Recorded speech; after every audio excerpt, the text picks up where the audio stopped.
Assalamualaikum warahmatullahi wabarakatuh. Alhamdulillahirabbil alamin bihi nasta'in ala umuri dunya waddin. Wassalatu wassalam ala asyrafil anbiya'i wal mursalin Maulana Muhammadin wa ala alihi wa sahbihi ajma'in. Subhanaka la ilma lana illa ma 'allamtana innaka antal alimul hakim. Rabbi shrah li sadri wa yassir li amri wahlul 'uqdatan min lisani yafqahu qawli, amma ba'du. Alhamdulillah, hari ini kita dipertemukan Allah Subhanahu wa taala pada Sayyidul Ayyam, sebaik-baik hari dalam seminggu. Nabi Muhammad mengatakan, inna khaira yaumin tala'at alaihi syams yaumul jum'ah. Sesungguhnya sebaik-baik hari di mana matahari terbit di sana adalah hari Jumat. Gitu ya. Ada kesunahan-kesunahan yang disunahkan khusus pada hari Jumat, salah satunya membaca surat Al-Kahf.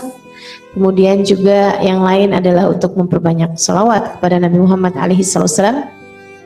Juga tentu saja bersegera pergi ke sholat Jumat bagi kaum laki-laki yang memang diwajibkan untuk sholat Jumat. Selain daripada itu, semua amal ibadah yang dilakukan pada hari Jumat berlipat ganda 10 kali lipat. Semoga apa yang kita lakukan pada pagi hari ini juga dilipat gandakan Allah 10 kali lipat, sehingga kita sekali menghadiri majelis ilmu di sini seperti menghadiri 10 kali majelis ilmu di tempat yang lain. Amin ya rabbal alamin. Dan untuk itu hari ini temanya sangat menarik sekali mengenai urusan rezeki nih, yang kita semuanya juga memang kalau urusan rezeki kayaknya langsung mau tahu gitu ya. Insyaallah mudah-mudahan Allah Subhanahu wa taala bagi kita rizki zahir batin yang dapat membawa kita kepada rizki zahir batin akhirat insyaallah. Amin ya rabbal alamin. Dan teman-teman saudaraku sekalian, sebelum memulai ada baiknya kita mengawali dengan membaca suratul Fatihah. Kita minta kepada Allah Subhanahu wa taala anugerahnya, kita minta kepada Allah Subhanahu wa taala karunia-Nya, kita minta kepada Allah Subhanahu wa taala ilmu yang bermanfaat, kita minta kepada Allah Subhanahu wa taala agar apa yang kita dengar diiringi dengan pengamalan sesudahnya insyaallah. Al-Fatihah biniyatin nafa' wal intifa'ul mudzakarah wa tadhkir ibtigha' mardatih wa qurbih wa tawabih wa husnil khatimah ma'al fil afiyah wa salahil aqibah wa ila hadratin nabi. Al-Fatihah.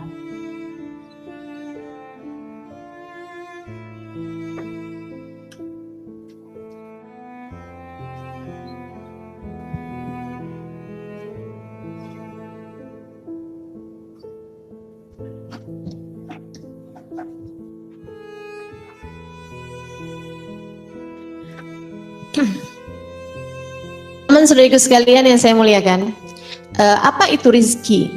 Rizki adalah sesuatu yang dikaruniakan oleh Allah Subhanahu wa taala untuk qawam anfusina, untuk keberlangsungan hidup kita. Itu rizki namanya. Semua yang kita diberi oleh Allah Subhanahu wa taala untuk keberlangsungan hidup kita itu disebut rizki. Rizki hembusan nafas, rizki oksigen yang masuk dalam nafas kita, rizki makanan yang masuk dalam tubuh kita, rizki pakaian yang kita pakai untuk menutupi aurat kita, itu semuanya disebut rizki gitu ya. Apapun yang untuk keberlangsungan kehidupan kita Allah Subhanahu wa taala berikan kepada kita itu disebut sebagai rizki. Ini kemudian dibagi menjadi dua, ada rizki zahir, ada rizki batin. Rizki zahir yang diperlukan oleh badan zahir kita, sementara rizki batin adalah rizki yang diperlukan oleh bagian batin dari diri kita. Coba kita perhatikan, rizki yang diperlukan oleh zahir kita, oleh tubuh kita ini secara zahir, apa aja kira-kiranya? Apa aja kira-kiranya? Makanan, pakaian, udara, apalagi? Olahraga, sarana mendapatkan rizki zahir ya. Rumah, harta benda, mobil. Oke.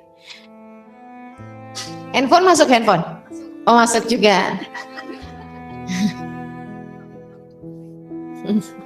Iya, dengan segala keperluan kita, itu semuanya adalah rizki zahir ya. perhiasan, jam tangan, kerudung, kacamata bagi yang memerlukan, sepatu, sendal, semuanya ini adalah merupakan rizki-rizki zahir. Saudaraku sekalian yang saya muliakan, ada jenis rizki batin yang memang diperlukan untuk kebahagiaan kita, untuk kesenangan kita. Dibagi Allah Subhanahu wa taala, yang rizki zahir ini Allah berikan man yuhib wa man la yuhib. Baik yang dicinta Allah ataupun yang tidak dicinta Allah, semua dikasih rizki yang zahir. Tapi rizki yang satu ini, rizki yang batin, ini enggak semua orang dikasih. Sedikit sekalian yang saya muliakan, rizki batin mencangkup apa aja? Punya keimanan, ini juga rizki batin. Dikaruniai akhlak yang soleh, akhlak yang mulia, rizki batin. Dikaruniai hati yang qanaah, rizki batin. Sampai-sampai Nabi Muhammad mengatakan al-qanaah kanzun la yafna. Kata Nabi Muhammad, diberi sifat qanaah dalam hati seseorang itu adalah kanz, simpanan, harta kunuz, harta apa yang namanya? Kayak orang nemu harta apa tuh namanya? Harta karun. Kanzun layafna adalah merupakan kanz, merupakan simpanan-simpanan layafna yang gak akan ada habis-habisnya. Kemudian rizki batin pula, dikaruniai Islam yang baik, dikaruniai pengamalan yang bagus, dikaruniai hati yang mulia, dikaruniai pikiran yang cerdas, itu rizki batin. Dikaruniai pasangan hidup yang soleh, dikaruniai anak-anak yang soleh dan solehah dan berakhlak mulia, itu merupakan rizki batin yang gak ada tokonya, gak ada kedainya, gak ada kita mau beli sampai di toko kemudian jual anak tak di sini.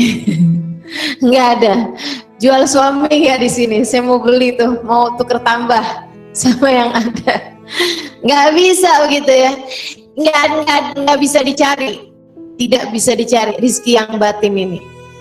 Apalagi rizki yang batin, dikaruniai sifat-sifat yang terpuji, dikaruniai syukur, dikaruniai sabar, dikaruniai kemampuan untuk husnudzon dalam segala keadaan, ya rahmatullah.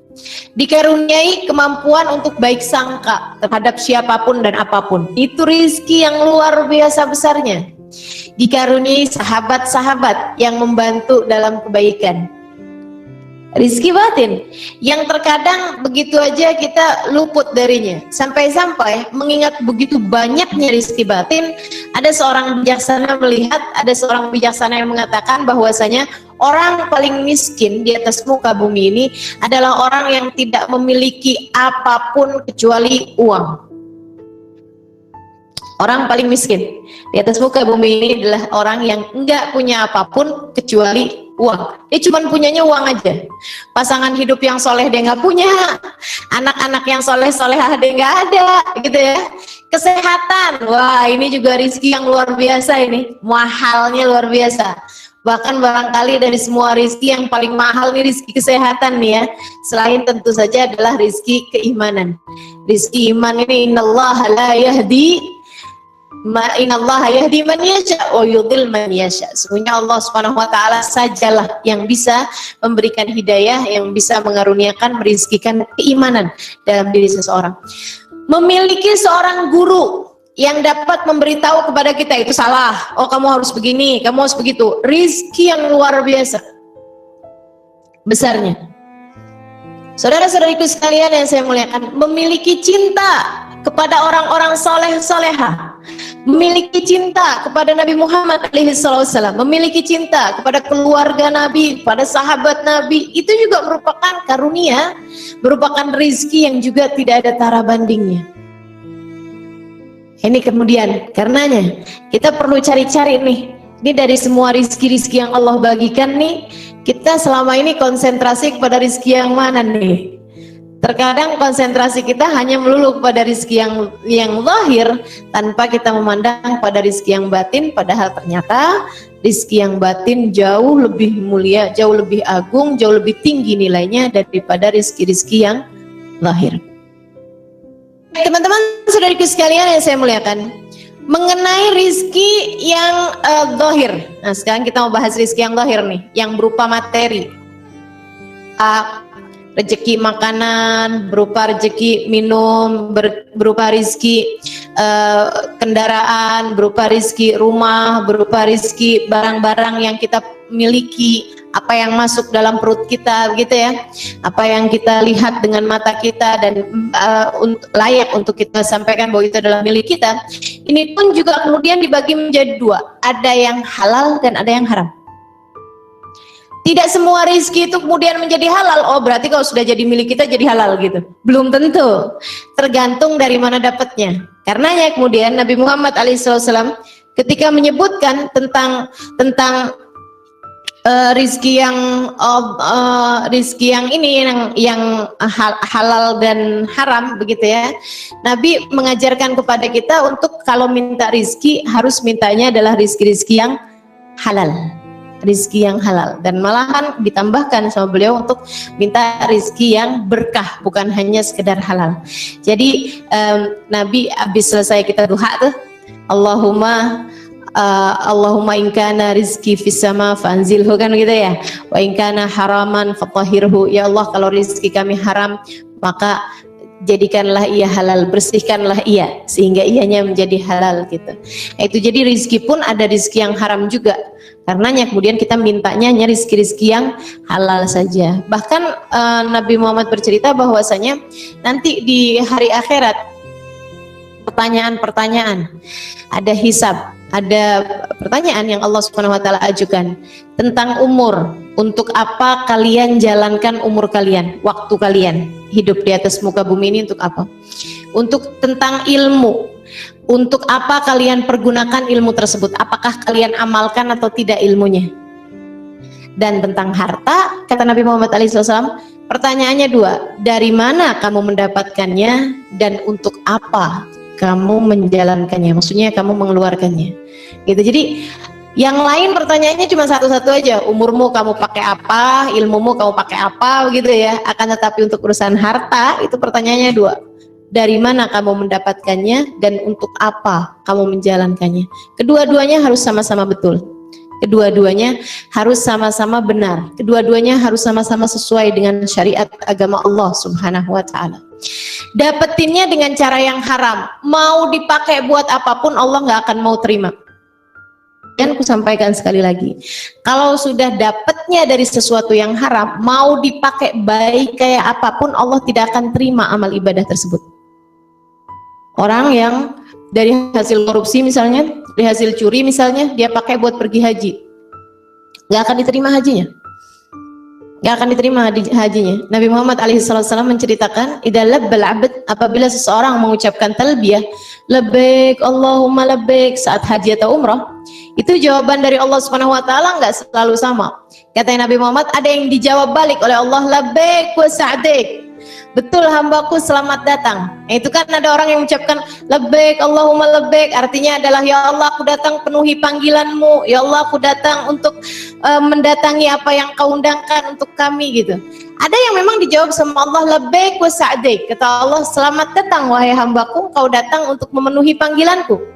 Namun ada juga di antara hamba-hamba tersebut yang ketika dia mengucapkan labbaik Allahumma labbaik, jawaban dari Allah Subhanahu wa taala la labbaik wa la sa'daik, tidak datang untuk penuhi panggilanku dan aku tidak mengundangmu. Seperti itulah kurang lebihnya. Ini kalau kita kemudian haji umroh kita bilang labbaik Allahumma labbaik, Allahnya menutupkan pintu bagi kita, siapa yang mau menerima haji kita? Kenapa yang ditolak nih hajinya, kenapa? Atau umrohnya yang ditolak nih kenapa? Karena katanya Allah Subhanahu wa taala, kamu datang dengan harta yang haram dan selama ini perintah-perintahku, panggilan-panggilanku tidak ada yang kamu jalankan. Dari sholatnya, itu kan panggilan Allah yang lain. Dari sedekah, panggilan Allah Subhanahu wa taala yang lain. Dari perintah-perintahnya Allah Subhanahu wa taala, selama ini dia tidak menjalankannya, maka la labbaik wala sa'daik, naudzubillah min dzalik. Sedekah juga seperti itu. Sedekah yang dia sedekahkan dari harta yang haram, memang betul-betul haram nih, jelas-jelasan begitu ya, disedekahkan kepada orang lain, bukan menjadi kebaikan bagi dirinya, malah justru sebagai keburukan bagi dirinya, seperti racun diberikan kepada orang lain, ya hanya akan menghancurkan orang tersebut. Naudzubillah min dzalik. Dariku sekalian yang saya muliakan, nah ini penting untuk perhatikan rizki itu jangan asal minta rizki, jangan asal banyak, akan tetapi mintalah rizki yang halal. Sebab itu akan sangat berpengaruh dalam kehidupanmu. Ini betul-betul nih, sangat berpengaruh bagi hidupmu. Jangan kemudian bilang, wah zaman sekarang nyari yang haram aja susah kok, apalagi yang halal. Ini ucapan orang tidak beriman kepada Allah. Nyari rezeki yang haram aja susah, apalagi yang halal katanya. Ya Allah, ya Allah. Teman-teman sekalian, kalau kita menolak rezeki yang haram karena Allah, Allah akan menggantikannya dengan rezeki yang halal. Tenang aja. Tenang aja. Sekali lagi, kalau kita berani menolak rezeki yang haram yang Allah berikan kepada kita, maka karena Allah, kita tolaknya karena Allah Subhanahu wa taala, bukan karena kurang nih jumlahnya, gak gitu ya. Tapi memang betul-betul kita tolaknya karena takut pada Allah Subhanahu wa taala, maka Allah pasti akan menggantikannya dengan yang halal. Allah itu kan maha memberi kepada kita sekalian, dan terkadang memang seperti itu, mengujinya dengan yang nggak halal nih. Ayo, mau apa enggak kamu? Kalau kemudian kita tolak, Allah baru akan benar-benar mengaruniakan kepada kita rizki yang benar-benar halal gitu. Mudah-mudahan Allah SWT anugerahkan kepada kita rizki yang halal dan berkah, insya Allah. Amin ya rabbal alamin. Dan kalau kita itu dikasih sama Allah rizki yang haram, mau-maunya sama barang-barang yang haram, itu teman-teman saudaraku sekalian, yang akan bertambah hanya rizkinya, akan tetapi hanya hartanya, tapi berkahnya nggak akan. Berkahnya nggak akan tambah. Misalnya seperti ini, kita dengan rizki yang haram tersebut, misalnya bisa sekolahkan anak, tapi tidak bisa mensolehkan anak. Kita dengan rizki tersebut, kita bisa beri pakaian kepada orang lain, tapi tidak bisa beri pahala. Kita bisa berikan dengan yang haram tersebut itu, bisa beli misalnya tas, baju, dan lain sebagainya, tapi tidak bisa membeli kebahagiaan kita. Ada saudariku sekalian yang saya muliakan, para sahabat-sahabat baginda kita Nabi besar Muhammad SAW, mereka hidup dalam keadaan berkah, mereka hidup dalam keadaan nyaman, mereka hidup berada dalam ketentraman batin yang luar biasa. Kenapa? Karena rizki yang masuk dalam diri mereka adalah rizki yang doa kita akan lebih mustajab kalau rizki yang masuk dalam diri kita halal. Karena pintunya doa mustajab adalah rizki yang halal. Katanya Nabi Muhammad SAW bercerita dalam hadis sahih yang disebutkan dalam Arba'in Nawawi ini ya. Bagi teman-teman yang mempelajari hadis Arba'in Nawawi akan tahu di situ ada disampaikan mengenai rizki yang halal. Kata Rasulullah SAW, rojul yutilus safar aghbar. Rajul yutiru safar as'as aghbar. Kata Nabi Muhammad, ada seorang laki-laki yutiru safar, panjang perjalanannya, musafir. Kenapa Nabi menyebut tentang musafir? Karena dalam hadis yang lain Nabi menyebut bahwa doanya musafir itu mustajab. Doaul musafir mustajab, kata Rasulullah SAW. Doanya musafir mustajab, tidak ditolak Allah Subhanahu wa taala. Ini saya sedang musafir nih sekarang. Jadi doa saya mustajab. Dan bersama saya ada 9 teman-teman saya juga, itu ya. Itu doanya mustajab. Mbak Ninil musafir juga? Enggak ya, musafir juga. Doanya mustajab. Nah, ini Nabi Muhammad menyebutkan, rajul yutilus safar, ada seorang laki-laki yang panjang sudah perjalanannya. Artinya seharusnya doanya mustajab. As'as aghbar, dekil dekumal. Nah, ini juga merupakan sebab doa mustajab. Doa itu ketika dilakukan oleh seseorang yang tampangnya melas gitu ya, ngesianin. Alhamdulillah diantara kita walaupun musafir nggak ada yang ngesianin tampangnya. Yang kelihatan lelah gitu ya, kelihatan capek, itu doa mereka lebih mustajab tuh. Makanya kenapa kalau ibadah haji itu orang semuanya disuruh pakai pakaian yang sama, sedang dalam keadaan ihram, suruh pakai baju putih semuanya, gitu kan ya. Kemudian lagi tidak boleh berwangi-wangian, tidak boleh pakai sabun wangi ini itu apa segala macam, biar kelihatan melas sehingga doa mereka lebih mustajab di sisi Allah Subhanahu wa taala. Sehingga sekalian as'as akbar, dia dekil, dia berdebu berdebu gitu kan, dia kelelahan wajahnya dan dia berdebu. Mad yadayhi ilas sama, dia mengangkat tangannya ke langit. Ini juga kenapa disebutkan Nabi, karena itu juga merupakan sebab doa mustajab yang lain selain safar, sebab doa mustajab. Kemudian yang kedua, dalam keadaan kusut masai, dalam keadaan terlihat memelas keadaannya, itu juga merupakan penyebab doa mustajab. Kemudian yang ketiganya lagi, mad yadayhi ilas sama, dia mengangkat tangannya ke langit. Saudaraku sekalian, kenapa kita kalau berdoa perlu mengangkat tangan ke langit? Ini karena orang kalau mengangkat tangannya ke langit, Allah Subhanahu wa taala sebutkan dalam hadisnya malu untuk tidak mengijabah doanya. Innallaha karim, kata Nabi Muhammad alaihi wasallam, yastahi min 'abdin idza madda yadayhi ila sama an yarudduhu sifra. Allah Subhanahu wa taala adalah zat yang maha dermawan. Allah malu apabila ada seorang hamba mengangkat tangannya ke langit untuk mengembalikannya dalam keadaan sia-sia, dalam keadaan tidak diberi oleh Allah Subhanahu wa taala. Dia melakukan penyebab dari doa-doa mustajab, gitu ya. Nah, untuk urusan ngangkat tangan nih sebenarnya gimana nih cara angkat tangan? Karena kan kadang kita suka lihat orang begini, kita lihat orang suka begini misalnya, gitu ya. Itu sebenarnya yang mana yang sahih, yang diriwayatkan tentang mengangkat tangannya Rasulullah SAW. Ketiganya diriwayatkan. Jadi ada 3 keadaan Nabi Muhammad SAW diriwayatkan mengangkat tangannya. Ada yang seperti ini.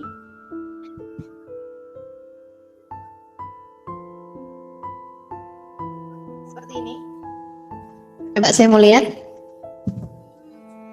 Seperti itu. Ya, itu juga penyebab doa mustajab, mengangkat tangannya seperti itu. Ada yang nomor 2 seperti ini.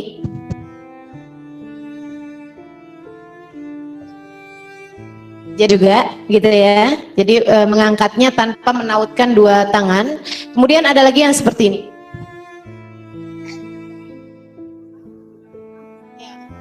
Ada juga yang naikin seperti itu. Itu diriwayatkan juga Nabi Muhammad pernah berdoa dengan sampai mengangkat tangannya seperti itu ketika meminta hajat-hajat yang darurat. Hajat yang udah kayaknya yang seperti menggambarkan ketidaksabaran kita jika tidak segera diberi oleh Allah Subhanahu wa taala gitu. Maksudnya, "Hai Allah, kasih Allah, kasih Allah." Itu pernah dilakukan oleh Nabi Muhammad SAW ketika berdoa meminta hujan. Sedang salat istisqa bersama dengan para sahabat-sahabat. Selepas salat istisqa, Nabi Muhammad SAW berdoa dengan merentangkan kedua tangannya naik ke atas. Kata para sahabat, hatta ra'aitu bayad ibtih, sampai kami melihat putihnya lengan Nabi Muhammad SAW. Mohon maaf, sampai sininya nih terlihat putihnya lengan atas Nabi Muhammad SAW. Ketiga hal ini diriwayatkan dari cara berdoanya, cara mengangkat tangannya Nabi besar Muhammad SAW. Baik teman-teman, saudaraku sekalian yang saya muliakan, Nabi mengatakan bahwa Allah malu apabila melihat seorang hamba mengangkat tangannya ke atas langit. Cuman masalahnya memang tidak semua tangan Allah malu untuk tidak mengijabah doanya. Kalau tangan-tangan kita nggak tahu nih Allah malu apa enggak untuk tidak mengijabah tangannya. Tidak berdosa kepada Allah Subhanahu wa taala, tentu saja Allah malu. Itu Nabi Muhammad menyebutkan 3 jenis hal yang seharusnya menjadikan laki-laki tersebut doanya mustajab. Panjang perjalanannya, kusut masai orangnya, kemudian yang ketiganya mengangkat tangannya ke atas langit. Tapi Nabi kemudian berkata, "Wa mat'amuhu haram, wa mashrabuhu haram, wa ghudhiya bil haram, fa anna yustajabalah." Kata Nabi Muhammad, tapi orang ini makanannya haram. Yang dia makan adalah barang yang haram. Makanan yang haram nanti akan saya sampaikan, gitu ya. Kata Nabi Muhammad, dia tuh makanannya haram yang masuk dalam perutnya. Kemudian lagi malbasuhu haram, pakaiannya adalah pakaian yang haram. Wa ghudhiya bil haram, dan dia mengkonsumsi, memasukkan ke dalam tubuhnya barang-barang yang haram. Fa anna yustajabalah, kata Nabi Muhammad SAW, bagaimana mungkin doanya akan diijabah oleh Allah?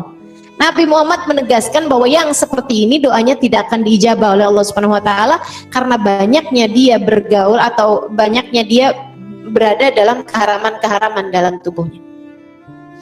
Saudara-saudari sekalian yang saya muliakan, apa maksudnya makanan haram, pakaian haram, dan kemudian mengkonsumsi atau memasukkan barang-barang haram? Ada 2 pengertian. Yang pertama, terdiri dari sesuatu yang haram. Minuman haram berarti minuman beralkohol mungkin, begitu ya.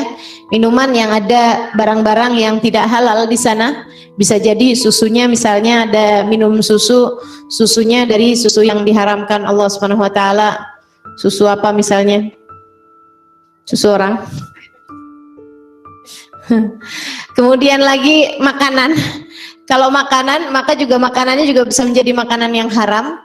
Kalau kemudian makanannya, mohon maaf, terdiri dari barang-barang yang tidak disembelih dengan sembelihan secara syar'i, atau misalnya makan babi misalnya gitu ya. Nah, itu makanannya memang haram gitu. Kalau kemudian pakaian haram seperti apa? Laki-laki memakai sutra misalnya, itu adalah sesuatu hal yang diharamkan. Kemudian saudariku sekalian yang saya muliakan, ada juga yang memang sebenarnya halal makanannya, terdiri dari nasi misalnya gitu ya, itu kan makanannya halal. Atau minum pun misalnya teh, kopi halal. Atau pakaian pun misalnya seperti yang kita pakai ini semuanya insya Allah adalah pakaian yang halal secara material.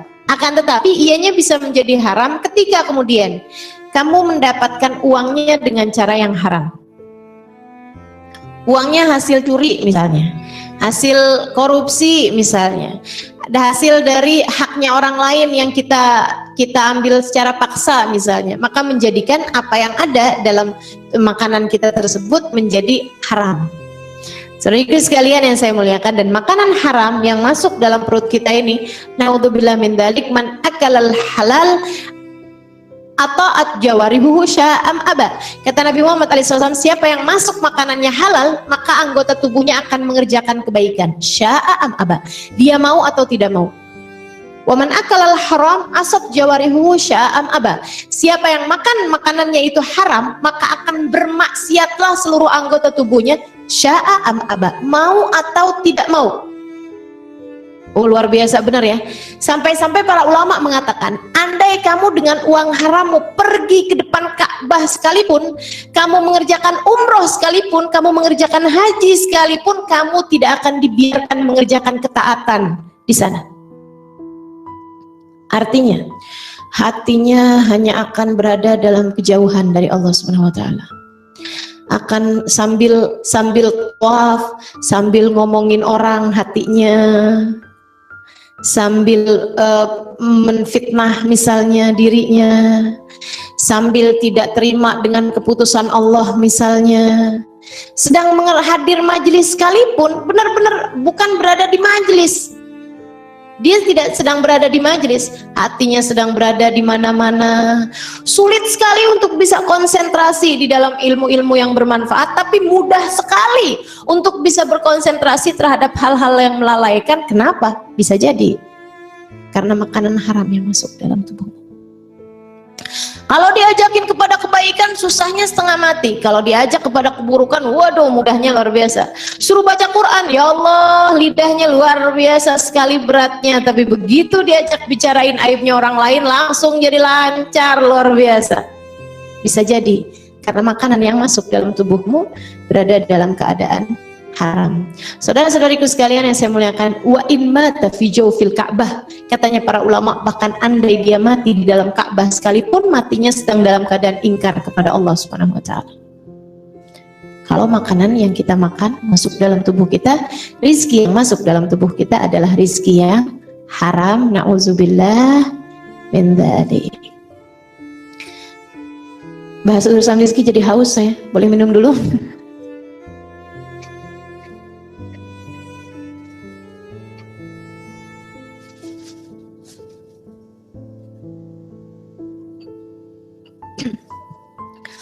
Baik, saudara-saudariku sekalian yang saya muliakan. Nah, urusan rizki yang halal yang menjadi qawam anfusina, yang menjadi bertahannya hidup kita gitu ya, misalnya kayak makanan, minuman, pakaian. Ini adalah sesuatu hal yang sebenarnya sudah dijamin oleh Allah Subhanahu wa taala. Kalau untuk makanmu, minummu, pakaianmu, ini semuanya sudah ada jaminannya dari Allah Subhanahu wa taala. Allah mengatakan dalam Al-Qur'an, "Wa ma min dabbatin fil ardi illa 'alallahi rizquha." Tidak ada sesuatu yang melata di atas muka bumi ini, hidup di atas muka bumi ini, kecuali Allah telah menjaminkan rizkinya. kecuali wajib bagi Allah untuk memberikan rizkinya. Teman-teman saudariku sekalian yang saya muliakan, hanya karena masalah-masalah yang terjadi di sekeliling kita, kita kemudian menjadi ragu-ragu. Kita lihat, oh kayaknya orang kalau nggak kerja akhirnya kemudian jadi begini, akhirnya nih. Adanya orang-orang yang mati karena kelaparan misalnya, menjadikanmu kemudian jadi berpikir bahwa oh kalau nggak kerja nih saya nih bisa mati nih, misalnya kayak gitu ya.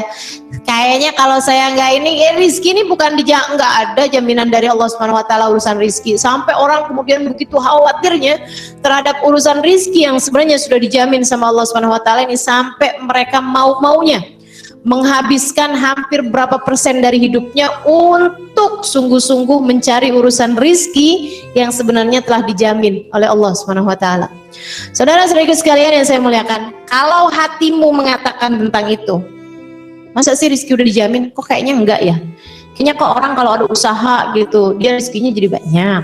Kalau orang kayaknya ini, nah, akhirnya kemudian jadi nggak ada gitu ya. Emang beneran rezeki udah dijamin sama Allah Subhanahu Wa Taala? Saudara-saudariku sekalian yang saya muliakan, ingetin. Apa yang kamu lakukan, apa yang kamu usahakan sewaktu kamu berada dalam rahim ibumu? Apakah rizkimu tidak sampai kepadamu? Saat kamu belum bisa berbuat apa-apa, apakah menurutmu rizkimu tidak sampai kepadamu? Adakah di antara kita yang waktu kita berada dalam rahim ibu kita, kita kelaparan? Nggak ada tuh nyatanya. Subhanallah, Allah Subhanahu Wa Taala anugerahkan, karuniakan kepada kita rizki yang luar biasa. Saudara-saudariku sekalian yang saya muliakan, sampai karena kitanya nih di dalam perut ini nggak mau sama pedes-pedes, Allah Subhanahu Wa Taala larang ibunya untuk makan pedes-pedes dengan cara, kan ada aja tuh kalau lagi hamil, tiap kali makan pedas misalnya kemudian langsung mual lah, inilah, pusing lah, apalah segala macam. Kemudian kita tahu, oh udah jangan makan pedas deh. Walaupun ibunya sangat suka pedas, Allah Subhanahu Wa Taala halangkan. Aku mau memberi rizki kepada bayi yang ada dalam kandunganmu, jangan makan pedas. Biasa rahman rahimnya Allah Subhanahu Wa Taala kepada kita. Saudariku sekalian yang saya muliakan, kita dalam perut ibu kita, Allah Subhanahu Wa Taala masukkan makanan dalam perut ibu kita, kemudian diproses sama Allah Subhanahu Wa Taala. Ada yang jadi darah, ada yang jadi sarafnya, ada untuk pembentukan tulangnya, ada untuk pembentukan dagingnya, ada untuk pembentukan otaknya, ada untuk pembentukan mata, hidung, telinga dan lain sebagainya. Dari makanan yang dimakan oleh orang tua kita, oleh ibu kita. Rizki Allah Subhanahu Wa Taala telah anugerahkan pada diri kita. Kita masih belum bisa ngapa-ngapain itu. Allah Subhanahu Wa Taala udah sampein semua kok rizkinya. Dan saudariku sekalian yang saya muliakan, semasa kau berada dalam kanak-kanak, tuh anak bayi, ada nggak yang stres mikirin rizki? Nggak ada. Anak bayi itu kalau urusan rizkinya, dia hanya tahu satu hal aja. Dia hanya perlu minta kok. Sebenarnya kita sampai kapanpun juga sebenarnya seperti itu. Kamu hanya perlu minta. Bahkan terkadang nggak diminta sekalipun Allah kasih kok gitu. Sama dengan engkau terhadap anak-anakmu, nggak pakai anak-anak minta juga kita kasih kan. Malahan kitanya yang pusing. Kalau anak kita dari mulai pagi sampai dengan sore hari nggak makan juga, kita yang kejar-kejar anak kita yang minta ayo dong nak makan nak, ayo dong nak makan nak. Tuh urusan rizki itu sebenarnya seperti itu. Saudaraku sekalian, sampai sekarang pun seperti itu. Allah Subhanahu Wa Taala pasti akan mendatangkan kepadamu rizkimu. Hanya masalahnya pada apa yang ada dalam kepalamu aja. Sama setan-setan dari manusia dan setan-setan dari jin dirusak pikiran kita, seolah-olah kayaknya kalau nggak usaha nggak bisa makan, kalau nggak ini nggak bisa makan, kalau nggak bekerja nggak bisa makan. Padahal nggak seperti itu, saudariku sekalian yang saya muliakan. Semuanya sudah diaturkan oleh Allah Subhanahu Wa Taala. Semua rizkukum fis sama wa ma tu'adun wa rabbis samawati wal ard innahu lahaqqun mithla ma annakum tantiqun. Kata Allah sudah selesai diatur dari langit sana, udah selesai. Kamu hidup di atas muka bumi, udah kecatat semua jatah rizkimu sampai dengan kamu meninggal dunia. Sudah ada. Kamu tidak akan meninggal dunia kecuali setelah semua rizkimu kamu makan habis di atas muka bumi. Wa ma tu'adu, dan semua yang dijanjikan. Fa wa rabbis samawati wal ard, Allah sampai bersumpah, sungguh demi Allah penguasa langit dan bumi, innahu haq, ini adalah kebenarannya, katanya. Sampai dengan bersumpah. Karena sampai seorang Arabi, orang dari gunung, dia ketika baca ayat itu, dia bilang, ya ampun, umat manusia nih ya, gak yakinnya sama urusan rizki sampai Allah sumpah. Sampai Allah bersumpah untuk urusan rizki kalian. Kedurhakaan macam apa yang kalian miliki sampai-sampai Allah harus bersumpah atas nama dirinya untuk menjaminkan rizki kalian. Subhanallah. Yuk kita balikin lagi nih pada konsep yang benar. Nggak usah konsepnya orang-orang tawakal besar-besar. Balik aja jadi anak kecil aja. Balik jadi anak yakin bahwasanya urusan rizki ini sudah ada yang ngurusinnya. Kalau lagi kecil kita meyakini bahwa urusan rizki kita ini orang tua kita sudah memikirkannya, sekarang tinggal dirubah aja. Kita yakin penuh bahwa Allah Subhanahu wa Ta'ala yang akan ngurusin rizki kita. Apalagi jika kita kembalikan bahwasanya kita mendekati rizki tidak sepanjang perjalanan rizki mendekati kita. Coba perhatiin. Kita kalau mau makan nasi misalnya, apa yang kita perbuat? Palingan kita hanya bersihin beras, kan gitu ya? Kemudian letakkan di dalam tempat masak nasi, kasih airnya, kemudian nyalain, set. Berapa menit kemudian jadi? 15-20 menit. Misalnya dari mulai awal kita cuci berasnya, mungkin setengah jam selesailah semuanya. Udah siap dihidangkan, siap kamu makan. Saudaraku sekalian, kamu perlu waktu setengah jam untuk mendatangi nasi. Akan tetapi, coba pikirkan berapa lama nasi mendatangimu. Dari mulai ia berupa benih, ditanam di tanah. Berapa lama kemudian sampai tumbuh? Berapa lama kemudian sampai dengan berbuah? Berapa lama kemudian sampai diambil oleh para petani? Berapa lama kemudian dikeringkan? Berapa lama perjalanan dari beras tersebut sampai ia sampai di rumahmu? Siapa yang mendatangkannya? Siapa yang menumbuhkannya dari dalam tanah? Allah Subhanahu wa Ta'ala. Kita tidak bisa berbuat apa-apa, saudari-saudariku sekalian.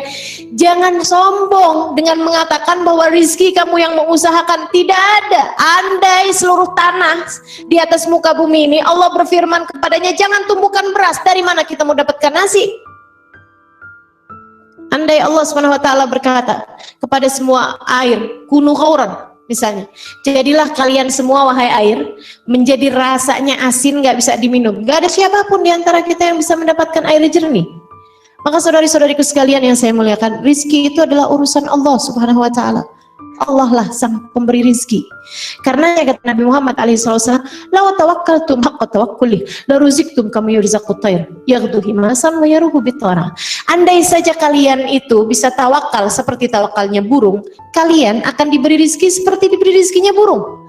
Dia keluar dari rumahnya dalam keadaan lapar, ketika kembali sudah dalam keadaan kenyang, masih pula membawa makanan di paruhnya untuk diberikan kepada anak-anaknya. Yang diperlukan dalam urusan rezeki adalah ikhtiar, keluarnya betul seperti yang tadi saya sampaikan. Burung itu kan pengen keluar juga, gitu ya. Sama yang keduanya adalah tawakal.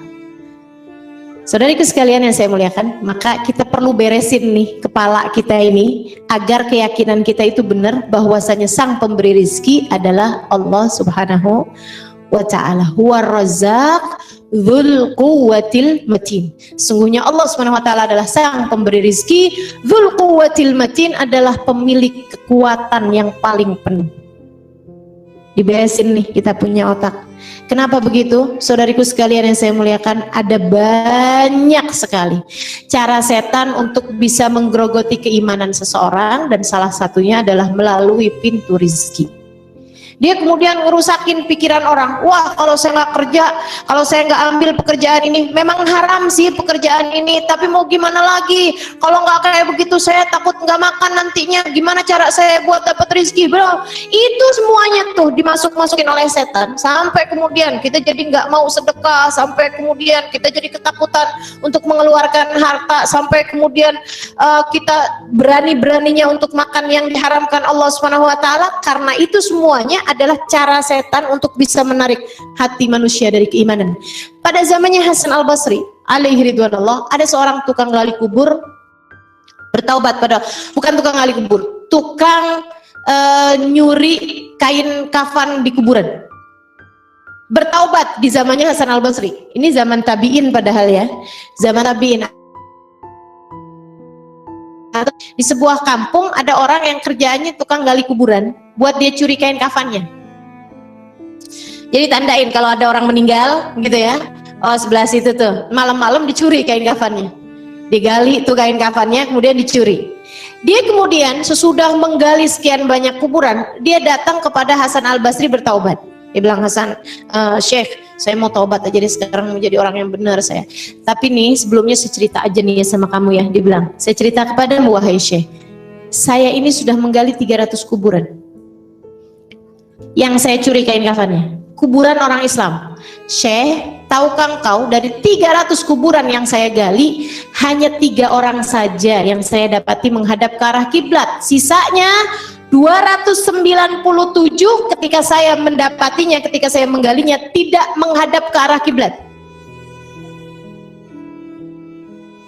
Kenapa ya Syekh? Begitu banyak orang-orang yang ternyata di hadapan Allah dianggap tidak mukmin, dianggap tidak muslim. Saya nggak mau Syekh kayak gitu juga.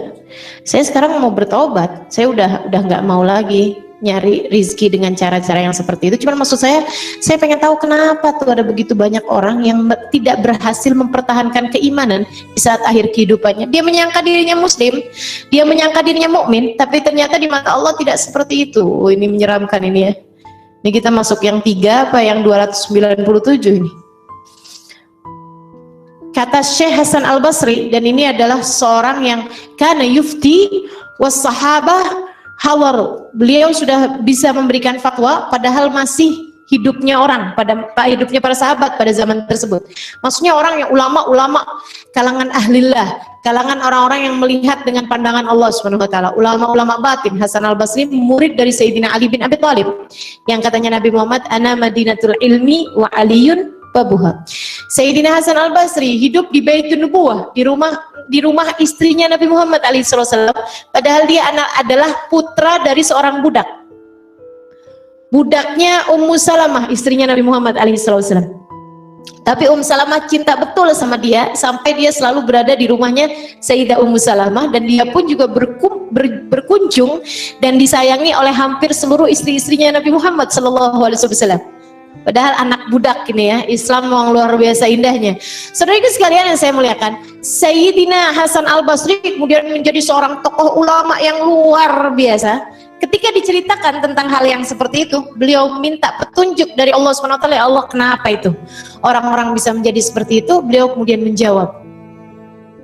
Jawaban ini ya, jawaban melalui firasah, melalui firasat yang katanya Nabi Muhammad SAW, ittaqu firasatil mu'min fa innaha tandur binurillah. Takutlah kalian terhadap firasat orang mukmin, mereka bisa melihat dengan cahaya Allah. Beliau mengatakan dari firasatnya, khaufuhum an ghadahum wa ajahum yuhawwiluhum an jihatil qiblah. Ketakutan mereka terhadap makan siang dan makan malam mereka, itulah yang memalingkan mereka dari arah kiblat. Ketakutan mereka terhadap urusan rizki. Ntar kalau saya pensiun makannya dari mana? Nanti kalau pekerjaan ini nggak saya dapatkan makannya dari mana? Sampai kemudian memalingkan mereka dari arah kiblat. Naudzubillah min dzalik. Saudara sekalian, ada seorang perempuan curhat sama saya, cerita sama saya mengenai urusan kekerasan yang dilakukan oleh suaminya, kekerasan fisik. Bukan hanya diperlakukan dengan maksudnya misalnya kasar, keras gitu ya, sampai ditendang. Sama suaminya tuh ditendang, digampar gitu ya, dipukul, diusir. Kadang suka suaminya kalau lagi marah betul-betul sama dia itu, dia buang-buang pakaiannya dari luar, sampai kemudian istrinya pun juga ditendang, kemudian dikeluarkan juga gitu, sampai bilang, sana kamu tuh kalau enggak saya kawinin, kamu udah keleleran di jalanan. Saya bilang sama dia, Mbak, Kak, atau apalah waktu itu saya manggilnya, saya lupa. Saya bilang, kita nih punya harga diri, kamu muslim, kamu mukmin. Saya bilang, keluar aja dari situ. Islam itu membedakan antara mana sabar, mana bodoh. Dan menurut saya kamu bukan sabar kalau bertahan, kamu bodoh. Kita tidak diperkenankan kok untuk berada dalam siksaan, dalam deraan. Kita tidak diperkenankan oleh Allah Subhanahu wa taala. Kata Allah Subhanahu wa taala, la tulqu biaidikum ila tahluka. Janganlah posisikan diri kalian berada dalam keadaan korban. Jangan jadikan diri kalian berada dalam keadaan binasa. Jangan celakakan diri, kata Allah Subhanahu wa taala. Kalau kamu udah tahu suami kamu yang seperti itu, tinggalin. Ya ustazah, anak saya banyak ustazah. Keluarga saya pun banyak ustazah. Kalau saya tinggalin laki-laki ini, terus saya makan dari mana? Saya bilang, ya Allah. Siapapun meninggalkanmu, Allah tidak akan meninggalkanmu. Ini saudariku sekalian yang saya muliakan, keimanan kita. Hati-hati. Jangan pernah menganggap bahwa suamimu sang pemberi rizki. Nggak ada. Tidak ada suami memberi rizki, tidak ada anak ngasih kita rizki, tidak ada tetangga ngasih kita rizki.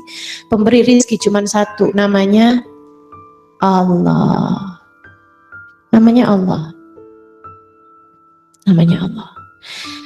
Beras yang ada di rumahmu belum tentu jadi rizkimu. Kamu tidak pernah tahu rizkimu itu adanya di mana, tapi rizkimu tahu dia adanya di mana. Dia akan sampai kepadamu. Syi'ta am abait. Mau atau kamu tidak mau. Karenanya kemudian yang perlu diluruskan adalah pikiran kita untuk meyakini bahwasanya Allah adalah satu-satunya pemberi rizki. Karenanya kemudian jangan takut kalau ada yang haram-haram, tinggalin, Allah akan gantiin kita dengan yang halal. Kadang-kadang karena tergesa-gesa, rizki yang seharusnya datang halal akhirnya datang dalam keadaan haram. Karena tergesa-gesa, karena kita mikirnya, wah kalau nggak ini nanti nggak ada lagi nih, akhirnya kemudian kita mau-maunya sama yang haram. Nauzubillah. Saudara sekalian yang saya muliakan, itu fitnahnya setan yang disampaikan kepada otak-otak kita, bikin kita waduh ambisinya terhadap dunia luar biasa. Padahal sebanyak-banyaknya orang memiliki harta dunia, tidak akan ada yang masuk dalam perutnya kecuali yang sepenuh perutnya aja. Begitu kan? Seapa-apanya kita punya begitu banyak makanan apapun, itu nggak akan ada yang bisa masuk ke dalam diri kita kecuali yang sekedar kita perlukan aja. Nah itu, tapi setan ini luar biasa benar mengelabui otak manusia, dan itu dilakukan oleh setan sejak awal-awal juga.